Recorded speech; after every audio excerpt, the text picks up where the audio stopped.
Welcome back ناظرین، وہی سے سلسلہ جوڑتے ہیں جہاں پہ ختم کیا تھا۔ ذوالفقار صاحب ایک بات میں کروں، آپ کو یاد ہوگا کہ آپ کے دوست نے 10-15 سال پہلے ایسی اسٹیٹمنٹ دی تھی الطاف حسین نے، ہم نے تو پابندی لگوا دی تھی تو آج تو پابندی ہے، لیکن یہ حکومت کیا مولانا فضل الرحمان پر اتنی ہمت کر سکتی ہے کہ پیمرے کے ذریعے پابندی لگوا دے؟ کرے نا ذرا، کہ فوج کے کندھے کیوں استعمال کرتی ہیں؟ کوئی اپنے میں ہمت دکھائیں، کریں یہ بات۔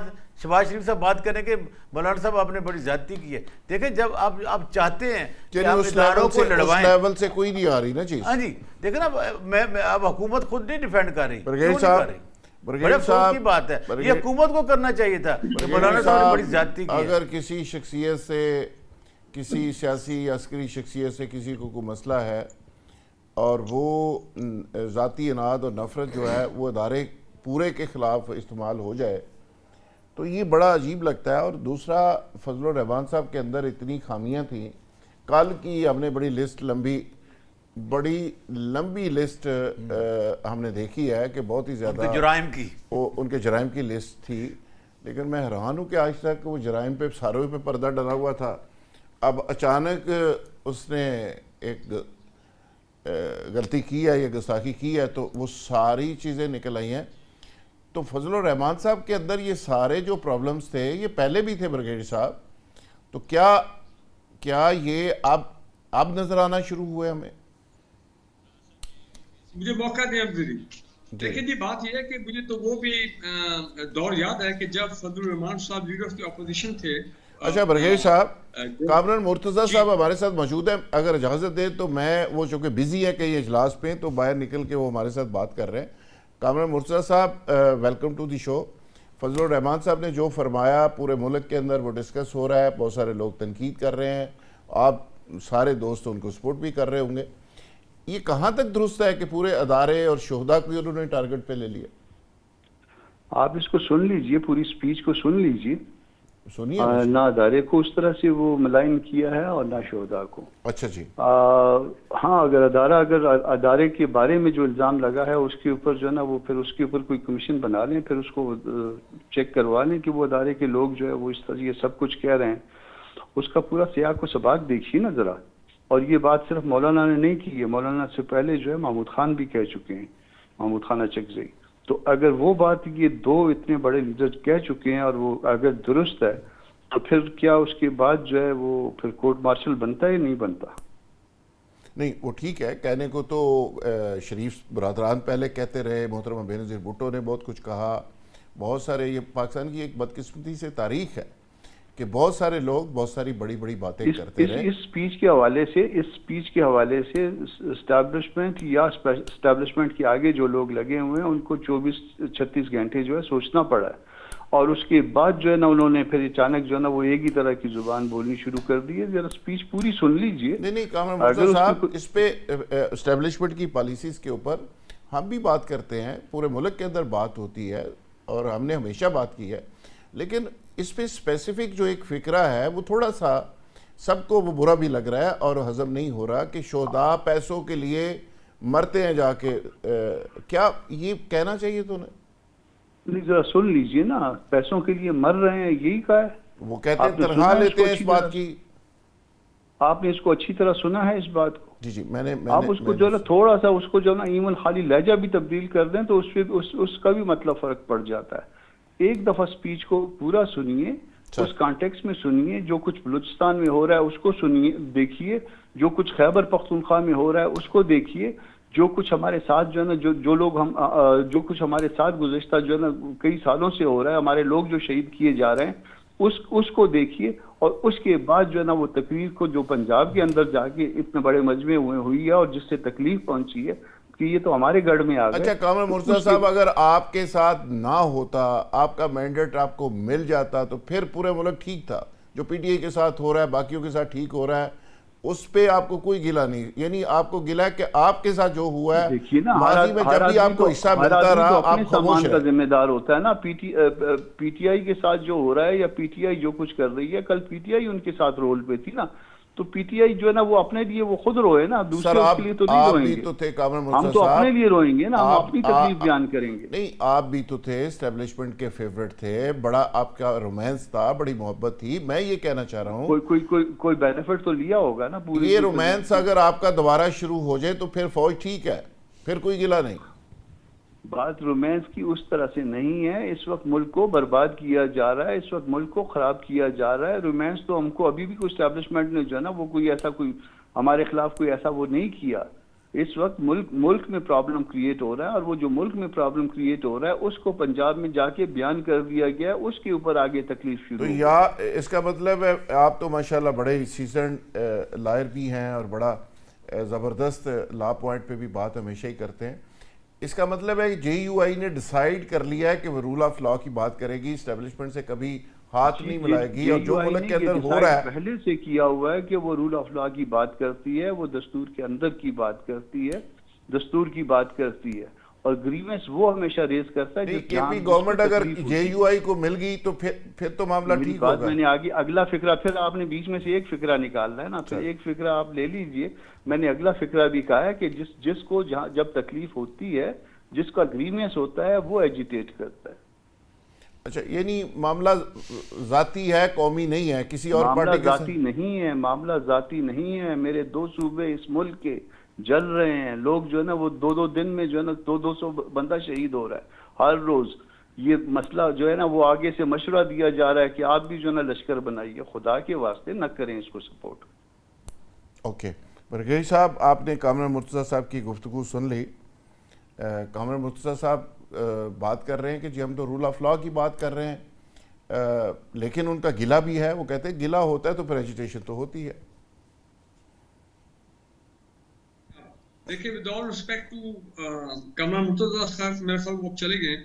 میں نے وہ دور بھی دیکھا ہے فضل الرحمان صاحب کا. ہم سب نے جب وہ جنرل مشرف کے لیڈر آف دی اپوزیشن تھے 2003 کے بعد جو پی ایم ایل کیو کی گورنمنٹ آئی تھی, تو وہاں اس وقت بھی لوگ ہمیں بتاتے ہیں کہ وہ ان کو سب مراد ان کے ملے تھے, بہت کچھ ان کو ملا تھا اس دور میں. اور ایک تو شخص نے مجھے یہ بھی بتایا جو وٹنس تھا کہ جناب میں ان کے پاس کوئی چیز لے کے گیا ڈاکٹر, ان کا صرف بتاؤ سائن میں نے کدھر کرنا. مطلب یہ کہ ان کے اتنے اچھے تعلقات تھے اسٹیبلشمنٹ سے اس وقت, اور ظاہری بات ہے بس پھر اس سے ان کو فائدے بھی ہر قسم کے ہوئے ہوں گے. دیکھیں فضل الرحمان صاحب کا جو موجودہ مائنڈ سیٹ ہے وہ سمجھنے کی کوشش کریں. اچھا جی, 26ویں ترمیم جب آئی تھی اگر آپ کو یاد ہے تو ان کی نیوسنس ویلیو بہت زیادہ تھی, اور اس کی نیوسنس ویلیو میں میں سمجھتا ہوں ان کی جو اپنے ایگو ہے ذاتی یا ان کی سیاسی ایگو جو ہے پارٹی کی ایگو, وہ ہم نے عروج پہ دیکھی. اور جتنی نیگوسیشن ہوئی تھی صبح رات اس میں ان کا ایک بہت بڑا رول تھا.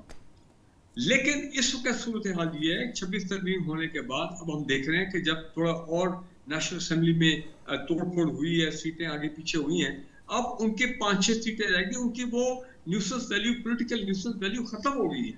میں سمجھتا ہوں کہ وہ ریلیونس وہ نہیں رہی ہے. اب وہ اپنی political relevance, political nuisance value کو دوبارہ بڑھانا چاہتے ہیں.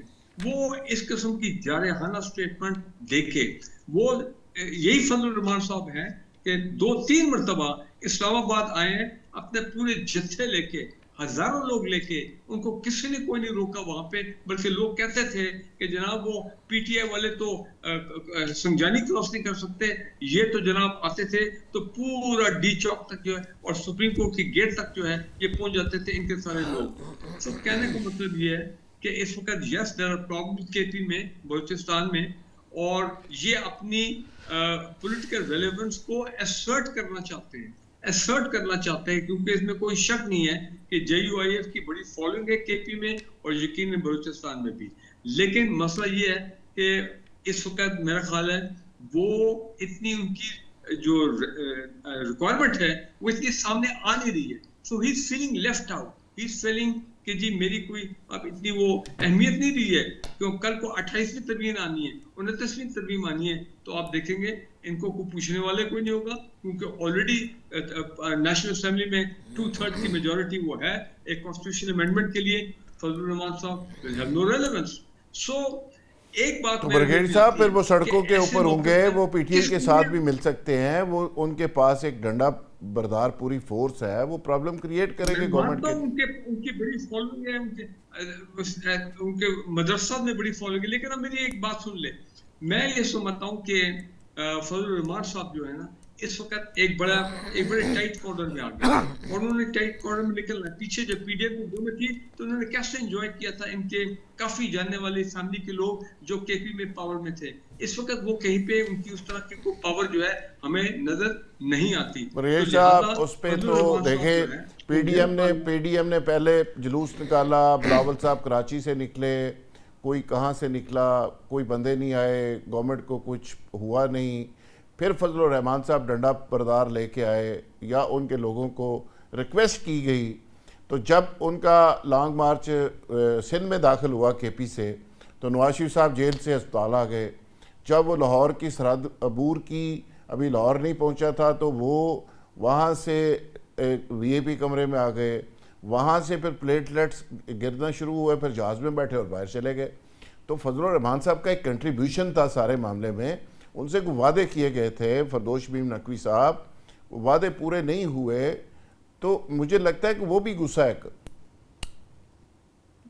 اگر آپ مجھ سے پوچھنا چاہتے ہیں، میں بڑا محظوظ ہو رہا تھا پورے ٹائم. آج لگتا ہے کہ سارے لوگوں نے پی ٹی آئی جوائن کر لی. جتنے جو کچھ بولا وہ میں نے ماضی کے آپ کے پروگراموں میں بولا تھا انہی کے بارے میں، اور یہ کہتے تھے کہ نہیں ایسا نہیں، چاہے وہ بریگیڈیئر صاحب ہو اور خاص طور پہ چیمہ صاحب. لیکن آج تو چیمہ صاحب نے بھی اعتراف کر لیا کہ پاکستان مسلم لیگ نواز کی حکومت خطرے میں. اور میں اس سارے کا تجزیہ یوں دے دیتا ہوں کہ اس وقت آرمی اور پی ایم ایل این ایک پیج پہ نہیں ہے. اس کی وجوہات بتا بھی سکتا ہوں لیکن بہتر نہ بتاؤں، اس سے کہ اس میں بھی ہماری لیکن نقوی صاحب سنیں، نقوی صاحب وہ ایک پیج پہ ہوں یا نہ ہوں، اس کا فائدہ آپ کو اس لیے نہیں ہونا کہ آپ نے اس کیفیت سے نہ فائدہ اٹھانا ہے، نہ آپ کے پاس کوئی اس کا سسٹم ہے، نہ اللہ کے فضل سے کوئی وزڈم ہے، نہ آپ نے وہ سپیس لینی ہے. آپ کی پارٹی خود تتر بتر ہے، وہ لڑے یا نہ لڑے آپ کو فرق نہیں پڑتا. ہماری پارٹی کا حال تو چھوڑ دیجئے. ہم تو دسمبر کا جو 24 فروری کا وہ 8 فروری کا الیکشن جو تھا اس میں بھی جتنے تجزیہ کار تھے انہی نے پی ٹی آئی کو 20 سے 25 سیٹیں کہی تھی. تو ہم تو آپ لوگوں کے تجزیے سے بہت واقف ہیں. البتہ آج چیمہ صاحب نے مان لیا کہ شاہجہان بخاری کو ہروایا گیا.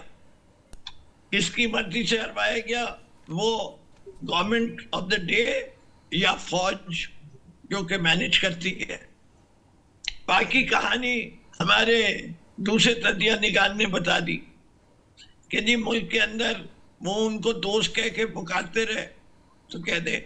اور آپ کے جو ہمارے جے یو آئی کے دوست آئے مرتضیٰ صاحب بڑی اچھی بات کرتے ہیں، بڑے اچھے لہجے میں بات کرتے ہیں. انہوں نے کہا کیس یہ ہے کہ قرآن کی آیت ہے نماز مت پڑھو، وہ لے کے میں دکھاتا پھرتا ہوں نماز مت پڑھو کہ ان کے ساتھ یہ ہوا ہے. یہ اگلا جملہ بتا دے نشے کی حالت میں، وہ نہیں بتایا. ان کی شکایت یہ بات نماز مت پڑھو کی بات چل رہی ہے. آزاد جموں کشمیر تباہ کر دیا، جنہیں نے تباہ کیا وہ آج الزام کسی اور کی طرف لے کے جا رہے ہیں.